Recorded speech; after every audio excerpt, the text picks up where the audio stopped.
ఈ కడపటి రోజులలో ఆయన తన కుమారుని ద్వారా మనతో మాట్లాడాను. హెబ్రీలకు రాయబడిన లేఖ 1వ అధ్యాయము 1 నుండి 6 వచనం వరకు. గతమున దేవుడు పెక్కు విధములుగా ప్రవక్తల ద్వారా మన పూర్వులతో మాట్లాడాను. కానీ ఈ కడపటి రోజులలో ఆయన తన కుమారుని ద్వారా మనతో మాట్లాడాను. ఆయన తన కుమారుని సమస్తమునకు వారసునిగా నియమించుడు. ఆ కుమారుని మూలముననే విశ్వాసము సృష్టించెను. ఆ కుమారుడు దేవుని మహిమ తేజస్సుగా, అతని మూర్తివంతమైన ప్రతిరూపముగా ఉన్నాడు.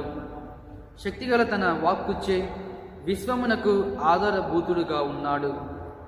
మానవులకు పాపముల నుండి విముక్తి చేసి పిదప పరలోకమున సర్వశక్తిమంతుడకు దేవుడి కుడి పక్కన ఆసీనుడై ఉన్నాడు.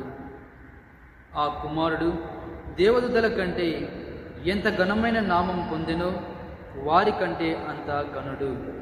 ఎట్లనా, నీవు నా కుమారుడవు, నేడు నేను నీ తండ్రినైతిని అని దేవుడు తన దూతలు ఎవరితోనైనా పలికి ఉండెనా?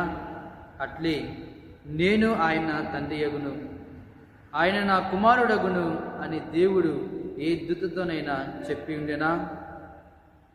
దేవుడు తన ప్రథమ పుత్రుని ఈ లోకమునకు పంపినప్పుడు దేవుని దూతలందరూ ఆయనను పూజింపవలెను అని చెప్పబడెను.